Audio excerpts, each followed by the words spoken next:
I live in Miami, Florida, along the coast, ground zero for sea level rise. If climate change continues at this rate, in 50 years our whole city is going to be underwater. Coastline protection is really important to me. Here in South Florida, these mangrove forests can actually play a huge role.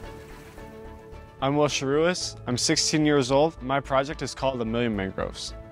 In 2017, Hurricane Irma really affected both my home and my school. There was even a boat that washed up on my football field.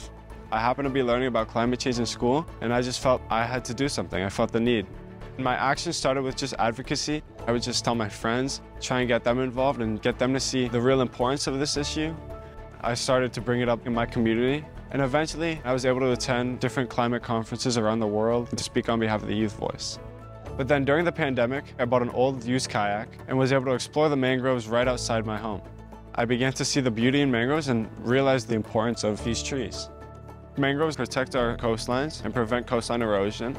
They provide a great habitat for organisms, and they take a massive amount of carbon out of the atmosphere, much more than traditional forests or jungles. Unfortunately, there were large amounts of trash in the mangroves. Tons of little trash that people may disregard as unimportant. However, toxins seep into the soil, preventing them from growing and killing them. It's really an issue, and I felt like I had a moral obligation to pick it up. At first, it was just me in a kayak. I cleaned up around 6 miles of mangroves, stretching all the way down to the Keys. I started telling my friends about the mangrove project, and they were really enthusiastic about it, and they encouraged me. They wanted to make a difference too. I began to be more confident. I began to just ask more people to come. Then we got big groups to help us pick up. Every month I organize a cleanup. Tons of different people around Miami show up. People from my school, my community, my friends. People go out with gloves, a bucket, and some tools and go pick up trash. It's pretty simple, and it's cheap and effective and easy. It's not necessarily a big commitment, and there's actually a fun component in these cleanups, and it's hanging out with your friends and helping out the environment. On top of the cleanups, the other part of the project is the planting. Since the goal is to help at least 1 million mangroves thrive in their environment, what better way to help out than to plant more mangroves myself?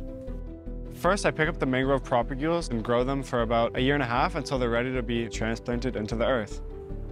I go out at low tide and find a place that's along the shore but not submerged. And so when the tide comes in, the mangroves are watered. I'm experimenting in my lab by grafting 2 mangroves together to try and create a mangrove that withstands Earth's stronger environmental stresses of today, like more acidic oceans and warmer waters.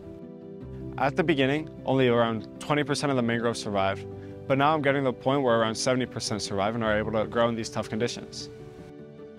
I'd really love to come back one day and see the mangroves that I've planted turn into a mangrove forest. Even a small difference is a difference. Eco-anxiety is what a lot of people my age feel about the environment, and that we're already past the point of no return. I like to have an optimistic outlook. I think that this generation will be the generation to halt climate change and to really make the difference we need. There's no Planet B, and I'm not moving to Mars.